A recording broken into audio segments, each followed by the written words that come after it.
the file this is onda. In the hour no sent, what you told sent? All sent church, Yama Christayo. You remind me of this is onda. Emugongo tiro bapita ne sonda. Enabazi zatebana bana kuzimba church juzi bapita kulamono. Kuli kasera sonda. Mumasanda.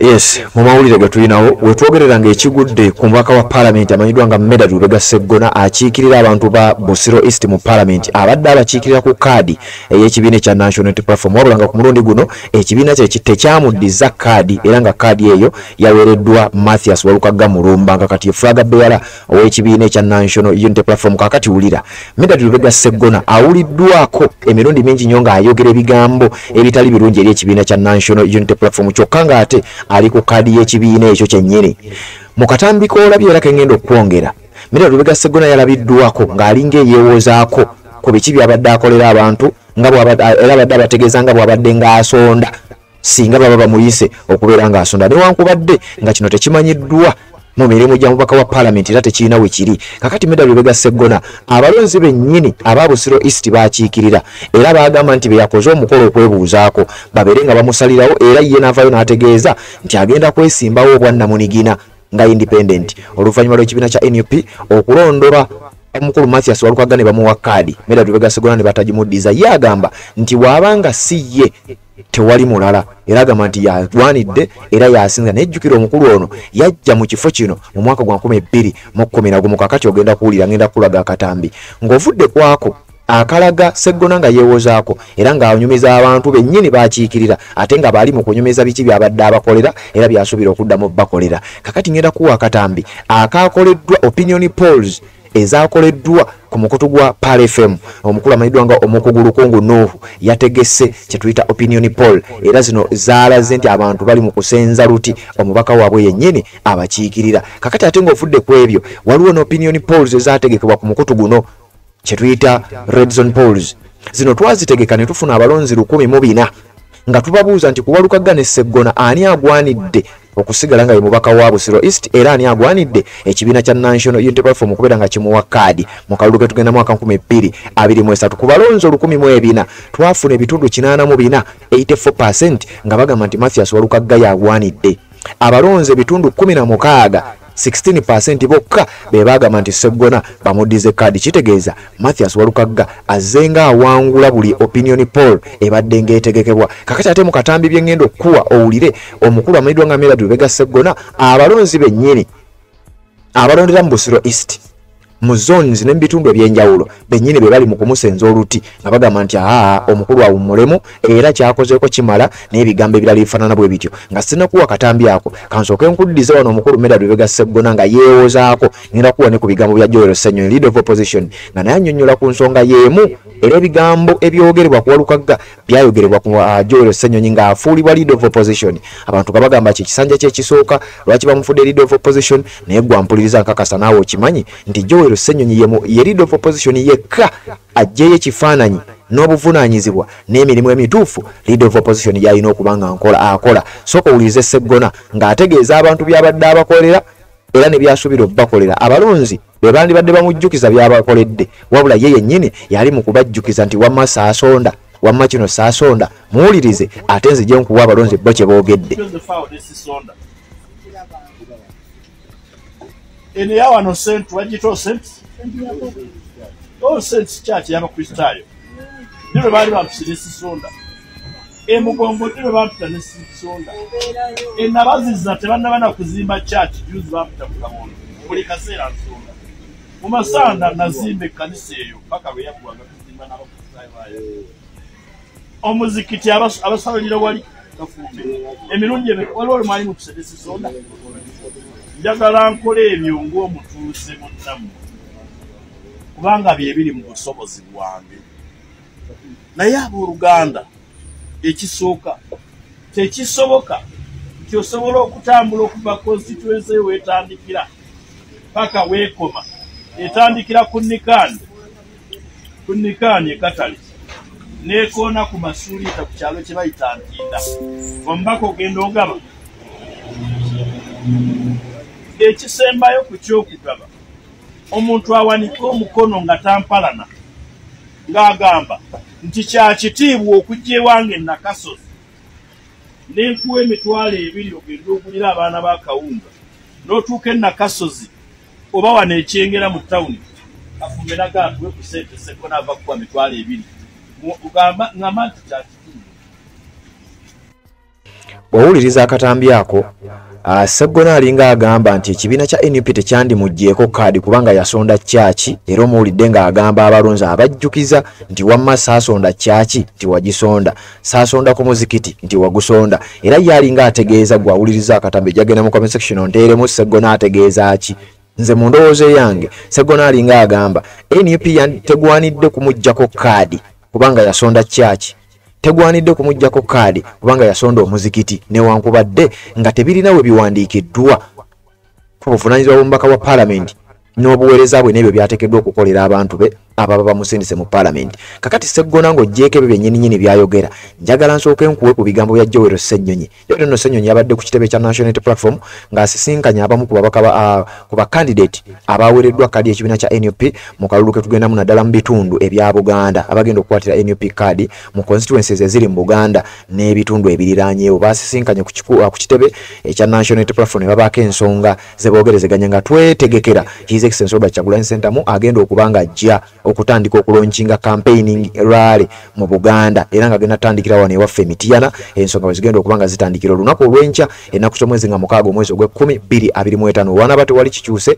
His Excellency Robert Kyagulanyi Ssentamu ajja wano e Mityana era ogenda kuba nga owulira ensonga bwe zigenda okuba nga zitambula. Kakati Joel Ssenyonyi adde ayogerako n'ababaka abo oba wa candidates abo n'abaako ebigambo byayogera nga bigezaako okwanukula Medard Lubega Sseggona byayogedde mu katambi k'ennaku wadde mu bumu ku butambi bw'ennasembe y'okukola. Sseggona ng'anenya ekibiina kya NUP okuwa Walukaga kaadi. Kakati wuliriza then oluvannyuma nkuleetera owulire abalonzi mu Busiro East bo bagamba ki. Sseggona bamusenza luti.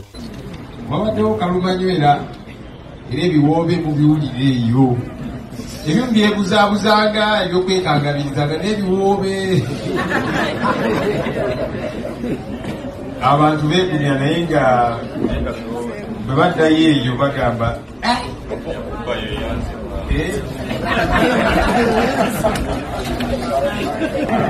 baleme tukangakanga bamanyi tukangakanga oyo anaabisobola ebiki Ssenyonyi bamufuddewo oku gwe mulundi gwokusooka mu paalamenti nga kati kikyemuka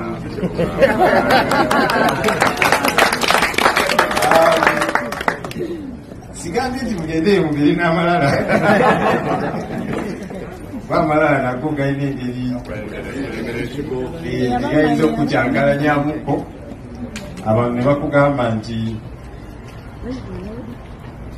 eyakuba yakola atya ebyo bemwagala bagamba okuzimba ebipande ekirala bane tuleme kulinga kati kulinze okubeera mu area yo nga president azze eyo naye beera era abamu muyinza okuba ogamba nti kati nze ntegese olukungaana gagadde president wanagira yensi ajja kujja naye president twagala gye nga gwomugattako kubanga twagala naye amenyeke era ddala twagala gye nga kyeyoleka kyokka nti ono yafuna fulaga yoyo omutuufu tutambule naye wanajja nga ate naawe obadde obuuze ku bantu kiba kikumenya ate naye kimumenya kubanga fe abagenda omutegekera fe abagenda okumobirizinga abantu bajje nga president ali mu bitundu byaffe kubanga enje ekiriwo nti abamu abayita mu process eno emu last time nebawanguza ku luno bagamba nti ino process eno si nnungi webuuza ati kati wagiyitamu ku luli nga tewabuuza bibuuzo nga teweewuunya. But life is sad.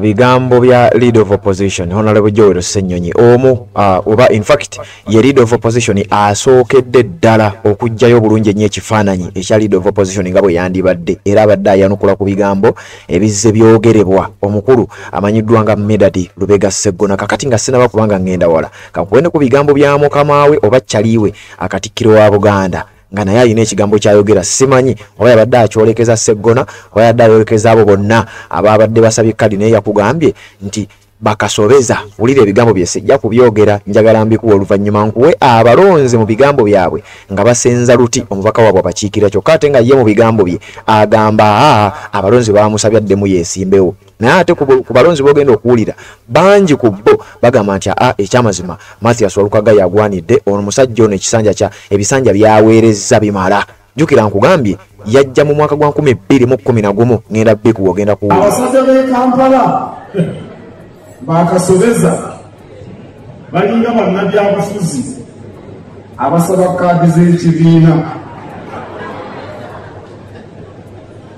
abasajja abo omukazi gwa mugaana ng'amugamba nti olekangayo nga bw'olina mubi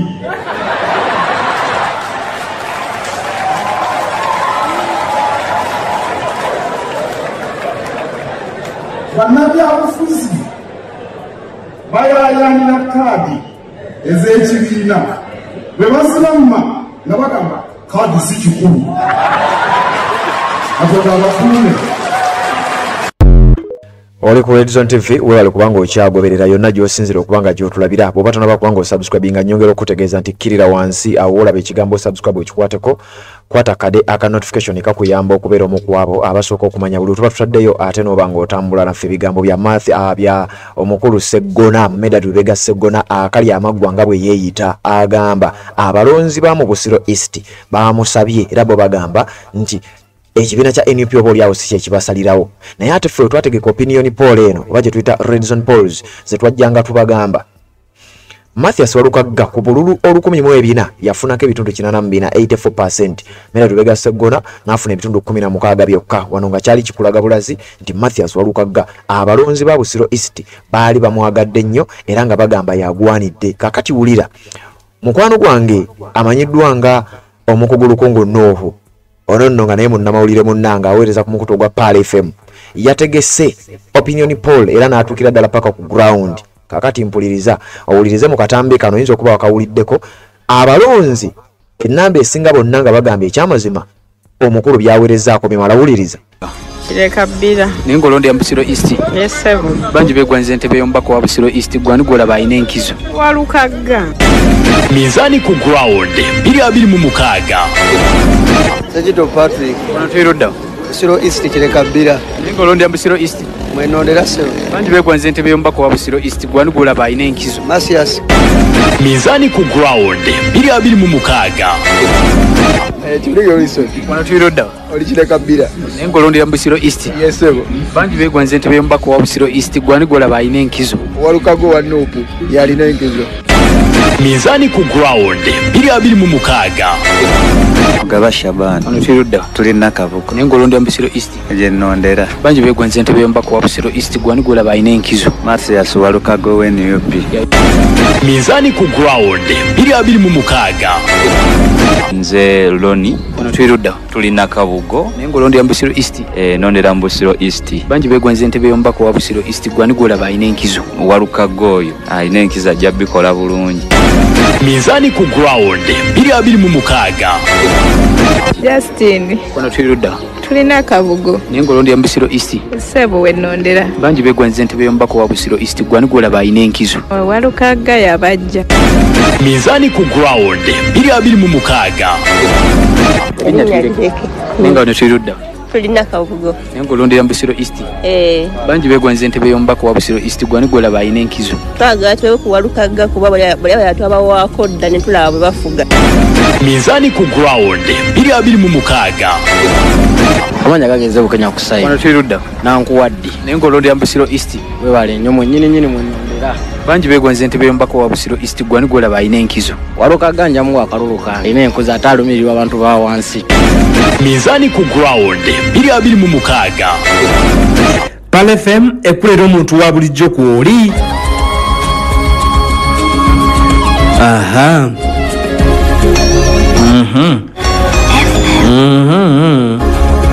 Mizani eyinza okujja mu reesi eno Mizani oyinza okutuma abaana n'obagamba nti mugende mutimbula ebipande mbivuddeko nze ekipande nkitimbula bwe mbanze naye kale abantu bagumu ssebo naye katuwulire gye binaggwera. Owulidde ab'ekireka bbira Nakabugo, kati katugende mu bennakuwadde Busiro East constituency. Ffe twabagamba tetwagala bya muntu gamba nti nze nyina kaadi nze nyina ground. Saagala bya muntu gamba mbu simanya tebampadde kaadi nze w'amaanyi. Twagala ground yebe. Kiggwera ku ground. Kati katuwulire abali wano munnakuwadde still Busiro East constituency. Temutimbula ebipande mukabeeremu temukavaamu. Katugende maaso. Nyanze Kakoza Simon. Wano Kirudda. Tulina nkuwadde mu district ya Wakiso. Ngolondi ya Busiro East. Ennondera ddala ssebo. Bangi beegonze ntebe y'omubaka wa Busiro East gwani gwolaba ayina enkizo. Tujja kufuna omukulu Walukagga. Mizani ku ground 226. Soboga Maiko Sebo. Wano Kirudda. Nankuwadde. Ngolondi ya Busiro East. Yes Sebo. Bangi beegonze ntebe y'omubaka wa Busiro East gwani gwolaba ayina enkizo. Segona gwe twagala okujuwe ntebe. Ayina enkizo. Mizani ku ground 226. Gwamajana sana. Wano Kirudda. Nankuwadde. Bangi beegonze ntebe y'omubaka wa Busiro East gwani gwolaba ayina enkizo. Ndaba Walukagga. Mizani ku ground 226. Nze mukyala Sebo. Wano Kirudda.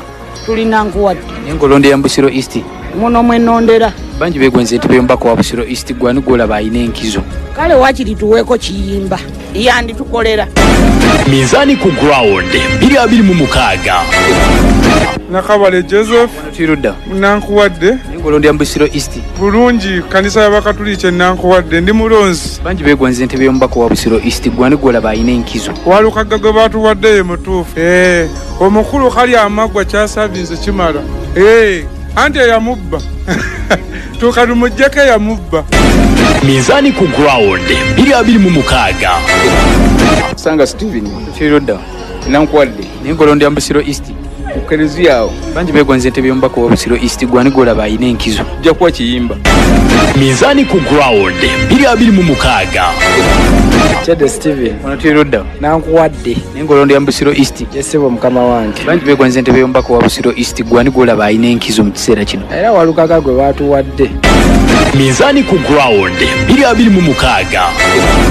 Amanya Ntambirigano. Wano Kirudda. Tuli Nankuwadde Busiro East. Nenga mwolondera. Mwenondera. Bangi beegonze ntebe y'omubaka wa Busiro East gwani gwolaba ayina enkizo. Enkizo njiwa Segona. Mizani ku ground 226. Pampita kyagambiddwa John. Wano Kirudda. Oli Nankuwadde ku stage ya chairman. Nenga mwolondera Busiro East. Nondera Busiro East. Bangi beegonze ntebe y'omubaka wa Busiro East gwani gwolaba ayina enkizo. Omuntu ayina enkizo Masias Walukagga. Mizani ku ground 226. Nanyumba Hamid. Wano Kirudda. Busiro East. Nenga mwolondera. Mwenondera. Bangi beegonze ntebe y'omubaka wa Busiro East gwani gwolaba ayina enkizo. Masias Walukagga. Mizani ku ground 226. Ahmed Juko. Wano Kirudda. Tuli Busiro East. Bangi beegonze ntebe y'omubaka wa Busiro East gwani gwolaba ayina enkizo. Masias Walukagga. Mizani ku ground 226. Yambuka Saidi. Wano Kirudda. Tuli Nankuwadde. Ngolondi ya Busiro East. Nondera Buloba Busiro East. Bangi beegonze ntebe y'omubaka wa Busiro East gwani gwolaba ayina enkizo. Mpagira kiyimba naye kasajja kawalukaggaako. Amaanyi kalina mangi amazima geetaagisa. Gayinza otukuba embooko zo nnyini ne tuziwuliramu. Mizani ku ground 226.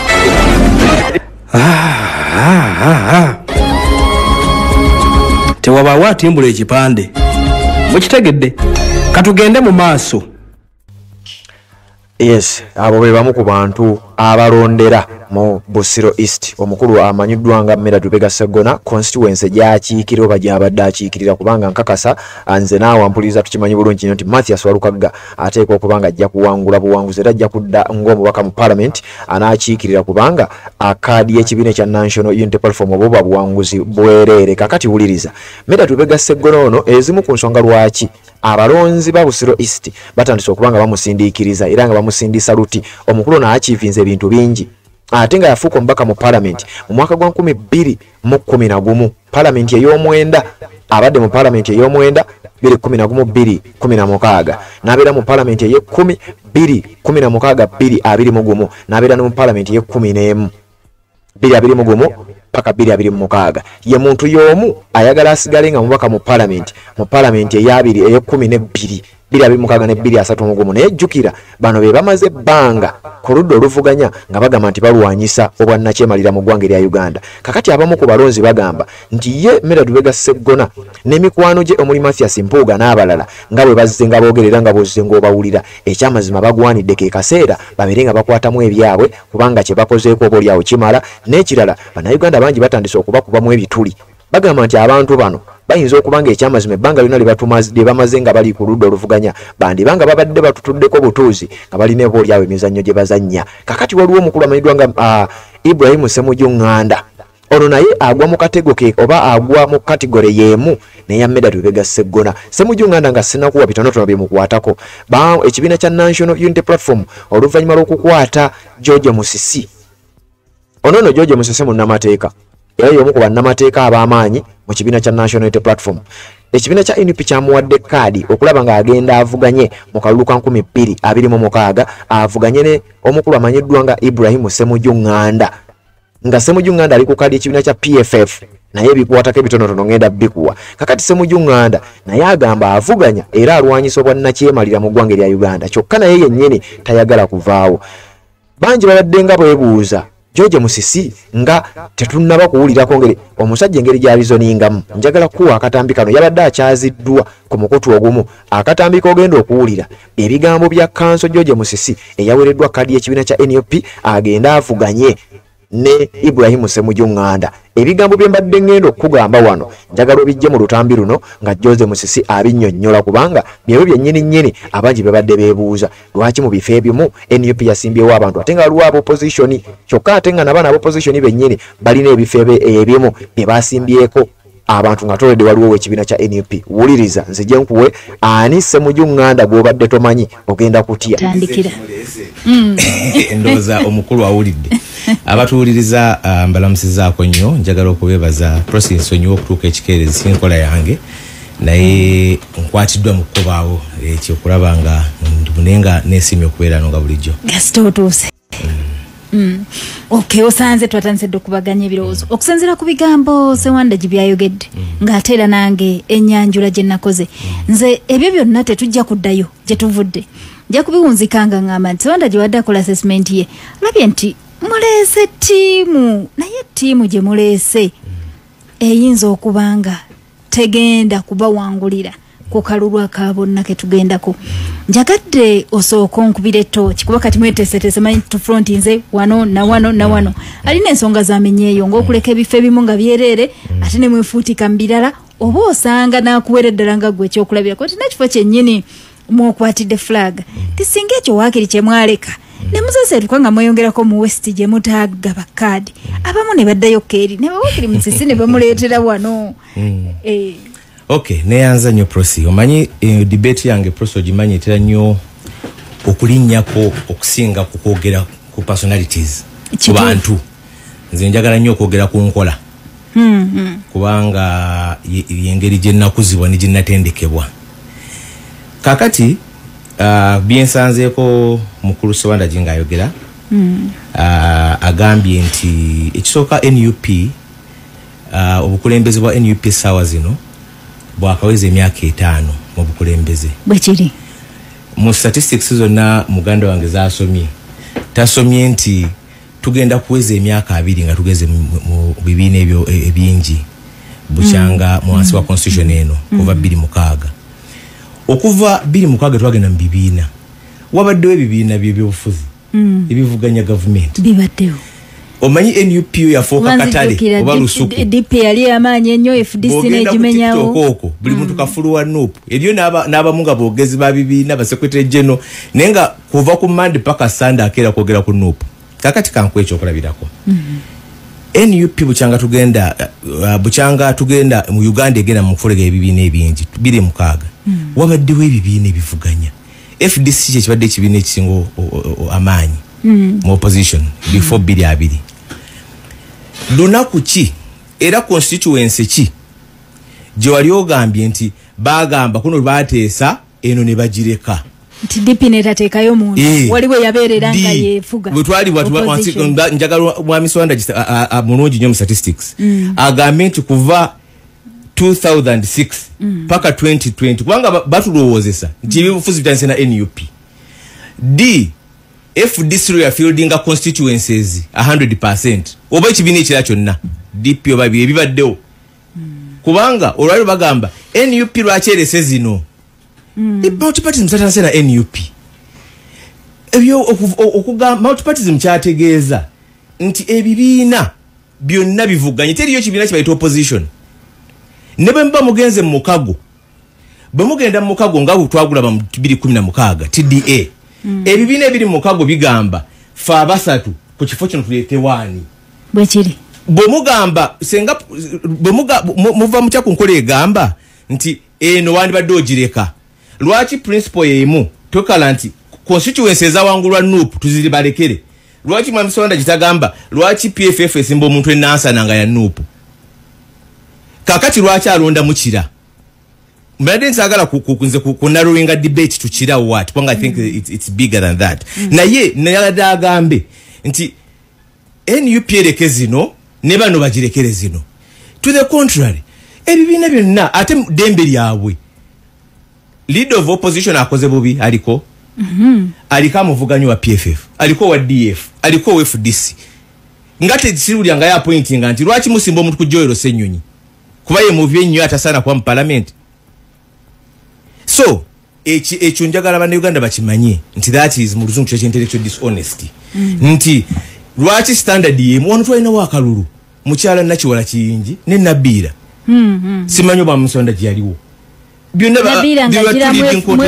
mu FDC nakiwala nga gyali mu TDA stroke yali TDA gwali mukagolo stroke DP era waliwo okuvuganya bino tibisoose kati constituency simanyi constituency kali kanjogere ku kiraja yagala nnyo kuba ndoza gyagala mu 2020 waliwo aba candidates era waliwo no wa NUP waliwo wa DP ne sawa zino waliwo wa DP waliwo FDC ne sawa zino simanyi lwaki bagamba ki bagamba NUP kubanga baga NUP mulekere kati even that argument alone tono mulekere under what principle eriyo teka mu Uganda ligamba ze senga muzija mu picture echa kitesereza mu buntu bula musiteka nzija mu picture government nze siriwo is it guaranteed ntira ona aliwana akomawo teriyo ba incumbents bagwa mu kalulu kubanga Mwami Sawanda mulonzi we nasa okusinzira ku assessment ya performance ya abawakudda kyengamba nti why it's dishonesty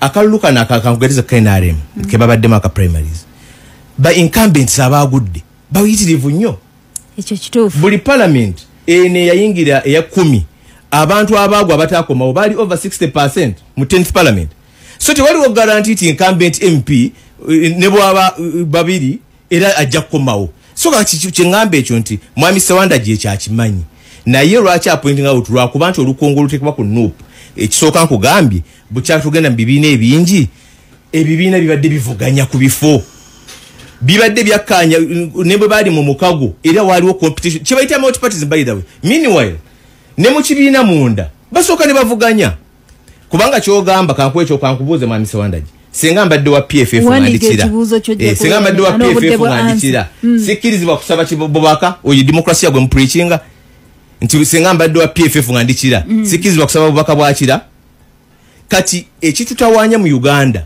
ye Musevenism bana NRM mu 2005 bajjawo semateeka bajjawo ekkomo ku bisanja nga bagamba Mwami Museveni mulungi nnyo tasana kuvuganyizibwa kakati ba demokrasia bafa bali mu opposition nabo bagamba ono process tasana kuvuganyizibwa kwa mulungi nnyo oyina njawulo ki noli kakati waliwo argument endala era Mwami Sawanda jagikonyeko nti captain waffe omujjawo otya kambabuuze okujjako ebintu ebirimu ebyobusika ng'ekifundikwa nti nfunye ekifundikwa demokrasia ena gyava bwe tuba tugamba nti nno tuli ba demokrasia kugambye nti ne mu kibiina munda kati okugeza abantu aba incumbent MPs abamu n'abamu abakomyewo abafunye kada za NUP babadde tebaliyo bazivuganya kubanga wandi badde ogamba nze incumbent ndino na wakisanja kimu munzi waki munzijeyo nga nawangula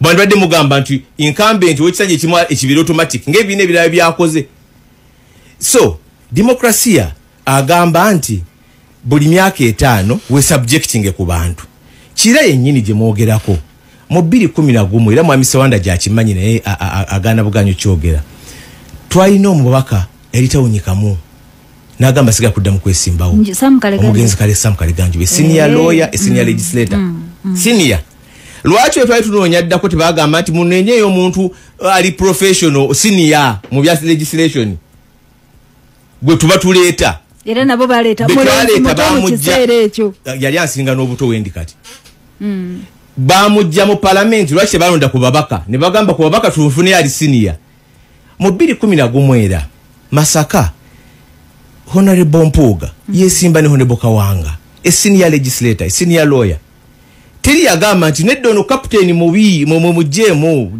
tatasana akyali senior. Meanwhile nebo bokiramuluddeko n'ova mu Uganda Barack Obama yajja mu America okwesimba nga tannabeera senator ku myaka yatandika okwagala oba president nga tannaza na myaka 3 nga mu America bamanyidde bya Vietnam bamanyidde bya Washington omuntu atabeera ku Washington obeera ota president wa America era yomu ku president abakyasinga obulungi. So ekyokugamba nti nno bobo onoonya kati ekyo government ekitwawanya mu Sevenism nti mwami Museveni olwayo waba ayogera agamba teri muntu amusaana mu Uganda amwenkana kubanga teri agisobola naye anoonya agifu kubanga ye bwabadde emyaka 4 amanyi nti teri asobola kufuga Uganda nga teri alina experience.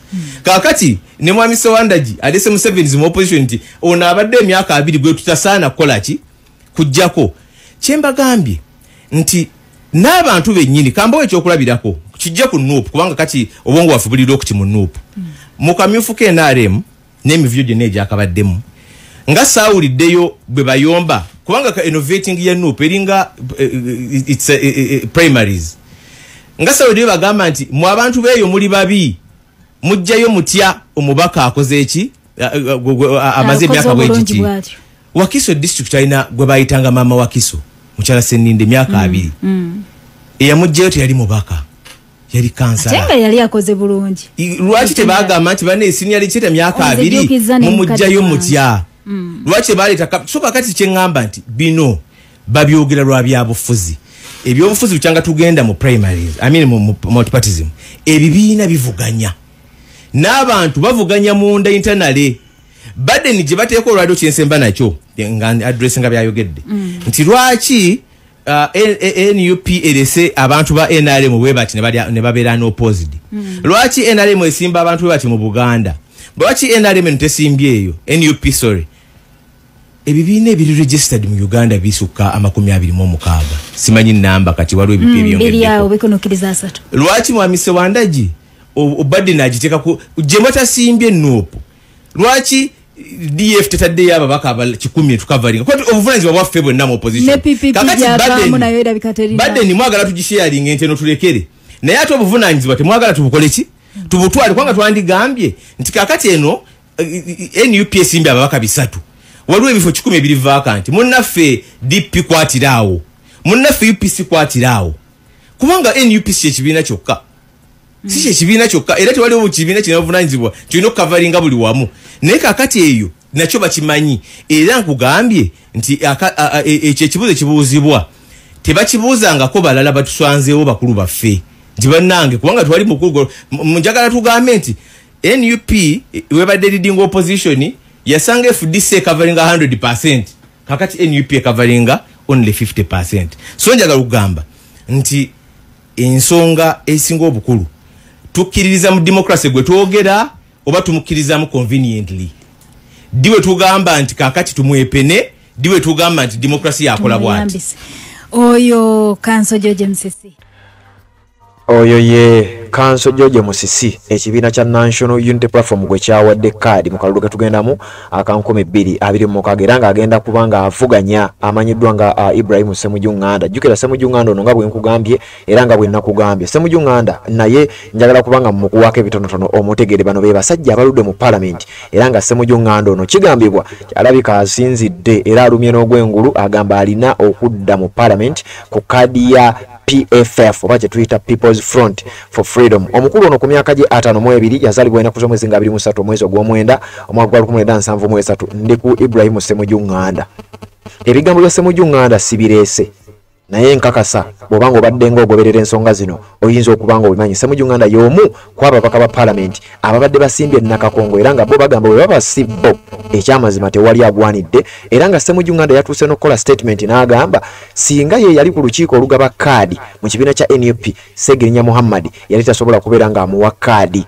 Ibrahim Ssemujju Nganda ono njagala kubanga nkuzaako emabega, omusajja ono yali munnamawulire era ng'atunda yali munnamawulire ng'akola n'omukutu oba yali reporter owa Daily Monitor ng'akolera version ya Daily Monitor y'oluzungu eya kye tuyita language daily newspaper. Omukulu ono yasavinga paka mu mwaka gwa 2024 era uliriza mu kalulu ka 2021 omukulu ono yasomesa amawulire ku Islamic University in Uganda yali lekikyala era mu 2004 n'alekulira ekifo n'agenda n'ajoininga omukutu okumanyiddwa nga The Observer n'atandika okubeera nga gwakolera. Era omusajja ono aludde mu mulimu gw'amawulire. We twogerera ye mubaka mu paalamenti akiikira Kira municipality era ng'ekifo kino ekya Kira municipality kye kimu ku ebyo byayagala okuddamu okusinziira ku ye agamba yagwanidde, bw'abanga si ye agamba teri mulala. Mu kalulu ka 2011 omukulu ono naye we yafuukira omubaka mu paalamenti ku kadi ya FDC yaresigninga omulimu gwe ng'amawulire najja n'avuganya ku kifo ekyali kiyitibwa Kyaddondo East constituency era n'agenda bw'atyo n'abanga yawangula obwa Kira municipality n'abanga yafuuka omubaka wa paalamenti akiikirira Kira municipality oluvannyuma lwa Kira municipality okuzaawula ne Kyaddondo East kuba yali constituency emu. Kakati omukulu ono okuva naye ku olwo paka olwalero naye agamba yagwanidde okusigala ng'agenda maaso n'okuba ng'akiikirira abantu awatali muntu mulala oluvannyuma lw'ekibiina kya NUP okumusimbako omuntu ebyayogeddwa wabiwulidde. Kakati bano abamu ku bano nga kwogase ne Mathias Mpuuga ne bannaawe ebimu ku bigambo ebibadde byogera kigambibwa nti bo bazze nga bamenya amateeka g'ekibiina kya NUP. Ssemujju Nganda taliiko kuba abadde tajoiningangako NUP naye bali abalala omuli Joyce baagala Bedi Bwanika era bannayuganda bangi abagoberera ensonga babadde nga babimanyi era bamanyi ensonga lwaki Joyce baagala Bedi Bwanika n'abantu abalala babadde bakimanyi bulungi nnyo bandibanga mu kibiina kya NUP tebakyalinayo buganzi olw'obwannampulira zzibi n'eggumere bazze nga boolesa. Kakati ebimu ku bigambo ebizze byogerwa ono gwe ngenda okuwa mu katambi kano bugoberezi wa nsonga sijja nagaa nti bamuwagizi wa kibiina kya NUP wabula alaba ebintu nga bwe birina okuba. Akakiiko Dr. Bedi Bwanika kaakulira ng'amyukibwa Joyce baagala ne babakyusa emyaka ebiri n'ekitundu giweddeko ne baganginga ne sipiika ne bagaanirayo n'enjogera Bedi Bwanika yakyakulira akakiiko ako ne Joyce baagala yakyamunebuuka kuba komisiona yagaanirako. Kakati ekibiina kikole ki? Joyce baagala okyagwanidde okutambula n'ekibiina ekyo. Pulezidenti wa atwala ebbendebendo bya Buganda Mwanga Kivumbi n'amugamba ajje yennyonnyoleko naga sijja kujja okutusanga mumaze okumbuulira emisango sijja kujja obunyomi bwabeera ggwe oba okyaddiza Joyce baagala kaadi obunyomi bwe nakasita otategeera buyinza gye buli oba owedde.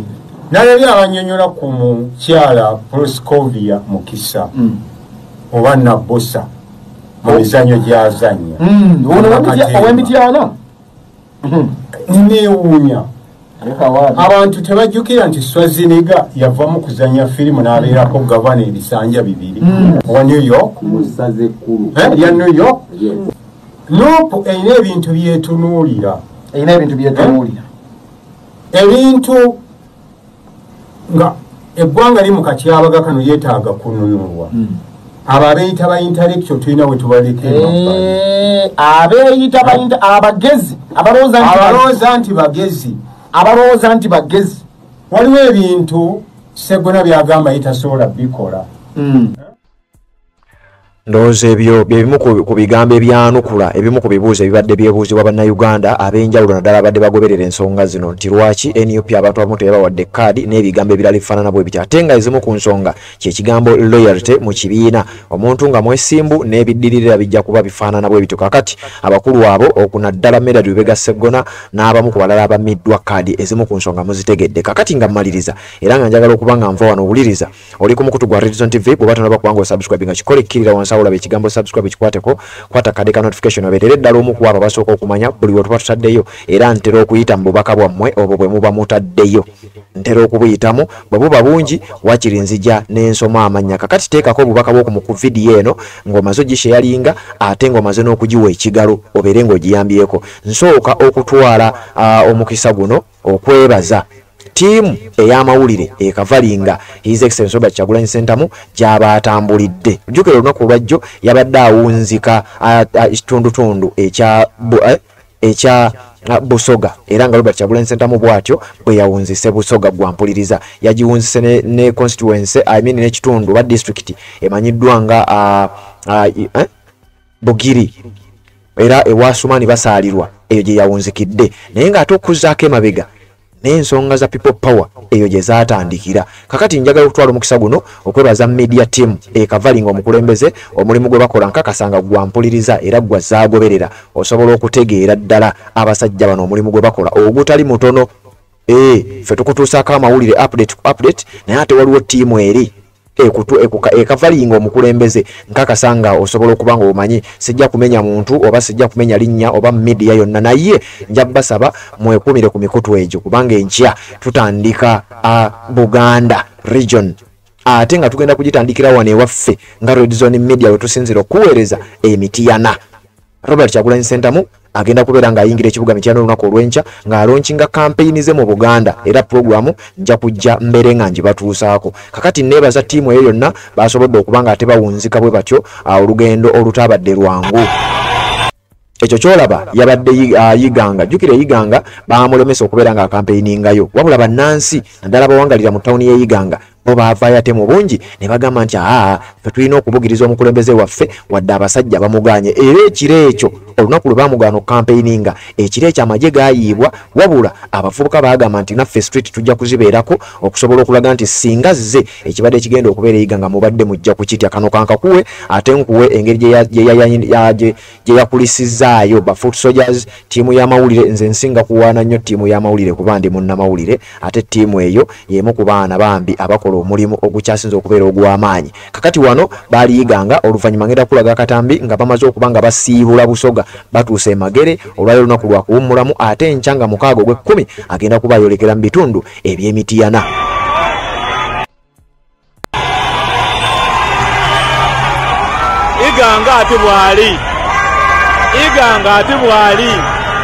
iganga ate bwali kati wano wensaasirira omuntu ali wandiika ku gapapulambo petition wano wensaasirira omuntu alirowooza nti osobola olwanyisa Kyagulanyi munkobereyo president mulala ayinza okuba kubeesimbyewo bonabona ayinza okola ekiri wano faawo eno.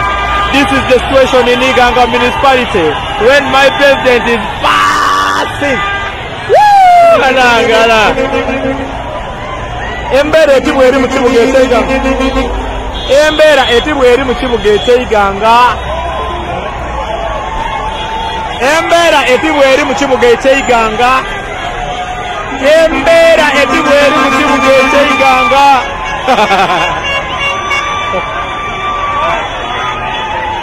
embeera eti bweri mu kibuga eky'Iganga nga president wa banange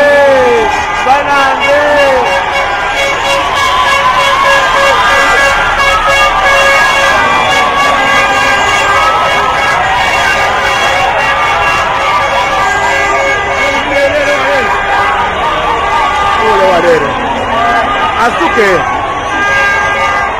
president suka asa nga tawero mu place senga taidu be ule raka takuine sana mu place bataka sniper ya mu kubeisa sana taidu emera bweri Iganga sana ena mutaku ende yo lugudo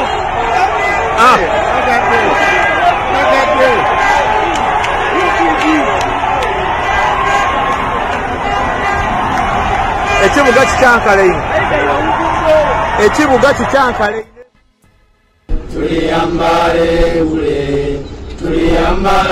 ngule olutalo nga luwedde tuliyambale ngule tulizimba Uganda epya tuliyambala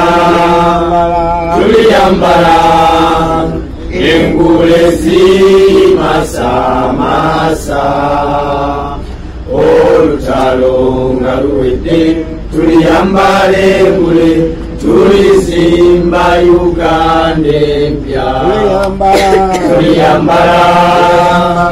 tuliyambala engule zimasamasa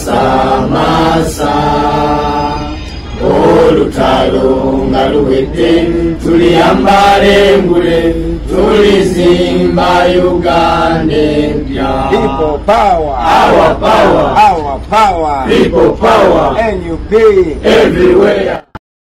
Nga z'obufumbo olina omwami naye ng'akutawanya, olina omukyala ng'akutawanya, bajja ne bakwagalako ne bagenda. Gwe alina ebizibu mu byenfuna nga sente zikuyita mu ngalo, w'oteeka sente zifa bufi b'owola tebazza. Gwe aloota ng'ogwa mu nnyanja, gwe alumizibwa omutwe nga guganja okuwona, naawe aloota ng'ebintu bikozesa ensonga z'obufumbo. Nina ekifo ku mugga awali amayinja wennyambulirako ebisiraani, ekikwa, ekifiiriza, omudibo, obutaganja, obutaweebwa. Nzijanjaba abantu ab'enzikiriza zonna, nsiŋŋaanibwa njeru ku lw'ejjinja. Gwanjagala kuba ku nnamba yange eyo, naawe ali ewala ennyo